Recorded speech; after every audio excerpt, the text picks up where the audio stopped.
حضرت موسیٰ علیہ السلام کا زمانہ مبارکہ ہے۔ ایک شخص نے اپنے کزن کو، اپنے چچا کے بیٹے کو، چچا زاد کو قتل کر دیا اور خود ہی اس کا مدعی بن کے حضرت موسیٰ کے پاس آیا کہ بتائیے جناب میرے اس بھائی کو کس نے قتل کیا ہے؟ حضرت موسیٰ نے ایک سادی سی بات کی، کیا فرمایا؟ وَإِذْ قَالَ مُوسَىٰ لِقَوْمِهِ إِنَّ اللَّهَ يَأْمُرُكُمْ أَن تَذْبَحُوا بَقَرَةً۔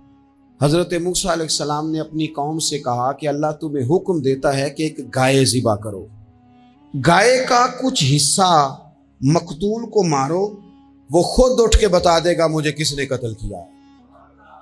یہ پہلا سپارہ ہے قرآن مجید کا، آپ اس کو دیکھ لیں، یہ آیت نمبر 67 سے شروع ہو رہا ہے۔ تو اب وہ چونکہ ذبح کرنا نہیں چاہ رہا تھا، اس کو پتا تھا کہ مجرم تو میں خود ہوں، وہ ذبح چونکہ کرنا نہیں چاہ رہا تھا، اس سے کہا کہ مارو ایک حصہ گائے کا، اس کو تو یہ اٹھ کے بتا دے گا۔ تو اس نے جواب کیا دیا؟ قالوا اتتخذون ہزوا، یعنی لگا آپ میرے ساتھ مذاق کرتے ہیں، کبھی ایسا بھی ہوا ہے؟ قال اعوذ باللہ ان اکون من الجاہلین، حضرت موسیٰ علیہ السلام فرمانے لگے میں اللہ کی پناہ مانگتا ہوں میں جاہلوں میں سے ہو جاؤں۔ ہر وقت مذاق کرتے رہنا یہ تو جاہلوں کا طریقہ ہے۔ کن کا ہے؟ حضرت موسیٰ نے کہا ہے، قرآن پاک ہے، ہر وقت مذاق کرتے رہنا۔ خوش طبعی اور چیز ہے، مسکراتے رہنا، لیکن کسی کا مذاق ہر وقت اڑاتے رہنا کن کا طریقہ ہے؟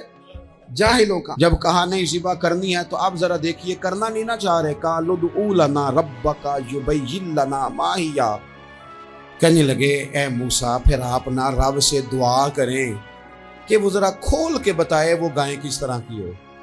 ارادہ نہیں نہ ذبح کرنے، آپ دعا کریں۔ قال انہ یقول انہا بقرۃ لا فارض ولا بکر، فرمایا کہ رب کہتا ہے وہ گائے نہ بوڑھی ہو نہ زیادہ بچیا ہو، عوان بین ذالک، ان کے درمیان ہو، یعنی جوان گائے ہو۔ فافعلوا ما تؤمرون، کرو جس کا تمہیں حکم دیا جا رہا ہے۔ قالوا ادع لنا ربک یبین لنا ما لونھا، لو اگلی بات سن لو، کہنے لگے آپ دعا کریں رب سے کہ وہ کھول کے بتائے اس کا رنگ کس طرح کا ہو، رنگ بتائیں کس طرح کا ہو۔ قال انہ یقول انہا بقرۃ صفراء، فرمایا رب فرماتا ہے کہ صفراء رنگ کی ہو، یعنی گہرے زرد رنگ کی ہو۔ یہ رب فرماتا ہے اس طرح کی گائے ذبح کرو۔ فاقع لونھا تسر الناظرین، اور جب کوئی اسے دیکھے تو اسے اچھا بھی لگے، آنکھوں کو اچھی لگے وہ گائے، اس طرح کی گائیں ذبح کرو۔ لو اتنی باتیں بتا دی۔ قالوا ادع لنا ربک یبین لنا ما ہی، کہنے لگے نہیں آپ پھر دعا کریں اللہ ذرا کھول کے بتائے گائیں کس طرح کی ہو۔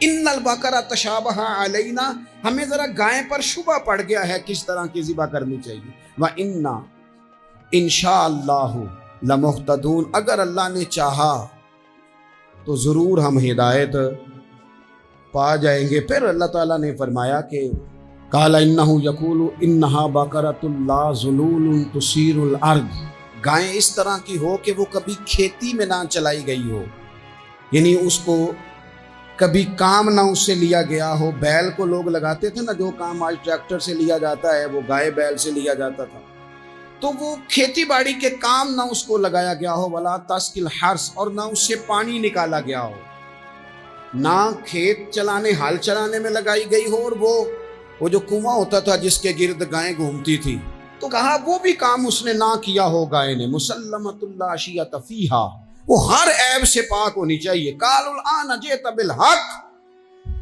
اب کہنے لگے اب آپ صحیح بات لے کے آئیں، اب سوال ختم ہو گئے نا، کہنے لگے اب آپ بات فذبحوہا، انہوں نے ذبح کر دی۔ وما کادوا یفعلون، پر ایسا کرتے نظر آتے، لگتا نہیں تھا کریں گے ذبح پر ذبح۔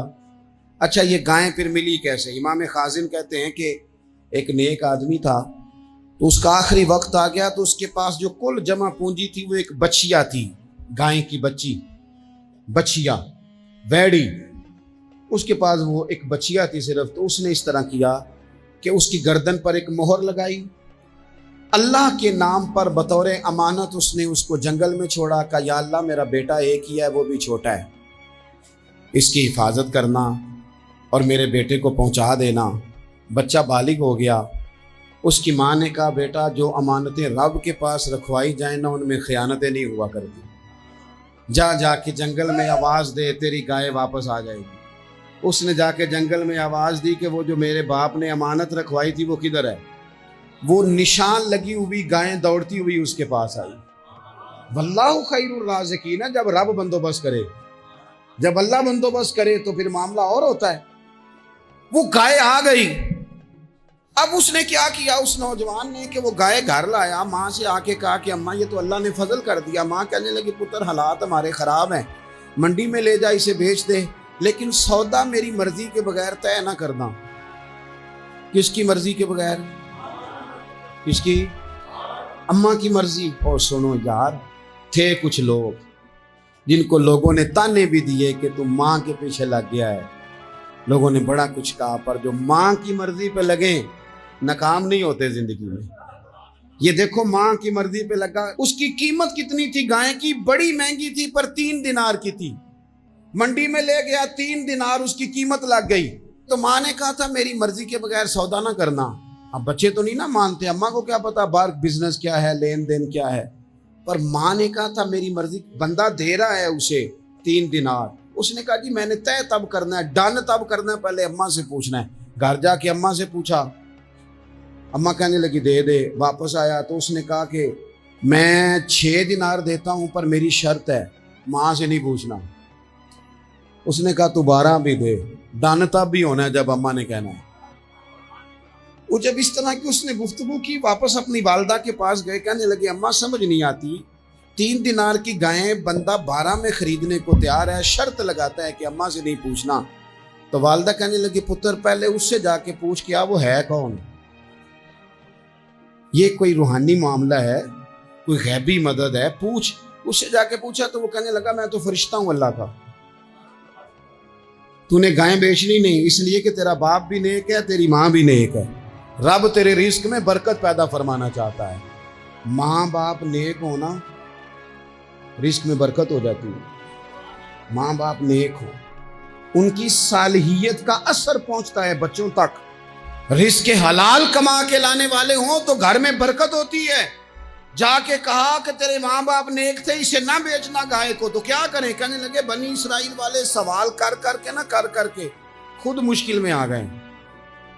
اب وہ ایسی گائے جو جوان بھی ہو، یہاں تو ہر غریب آدمی اپنی گائیں یہاں لگا دیتا ہے، کھیتی باڑی میں یہاں لگا دیتا ہے، کنویں میں پانی نکالنے میں تو یہاں تو ہر ایک کی گائیں، تو ایسی گائیں جس کا رنگ بھی اتنا پیارا ہو، زیادہ بوڑھی زیادہ بچی بھی نہ ہو، اور ابھی تک کھیت میں بھی نہ لگی ہو، وہ سوائے تیرے کہیں نہیں ہے۔ اس نے کہا چل پھر مہربانی کر بتا میں کتنے کو دوں گائیں، اگر وہ آ جائیں تو کتنے کو بیچنی ہے؟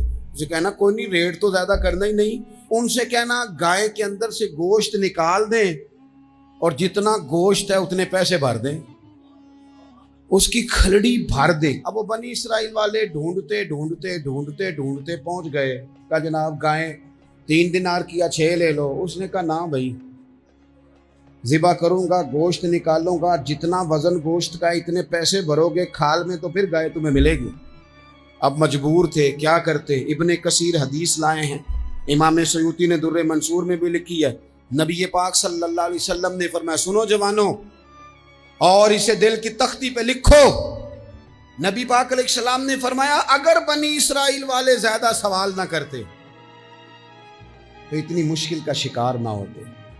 انہوں نے سوال اتنے کیے کہ چارہ نہیں ہے اب ان کے لیے، چارہ نہیں ہے اب ان کے لیے کہ یہ ادھر ادھر جا سکے، مجبوری بن گئی، یہی گائے خریدنی ہے، یہی لے جانی ہے۔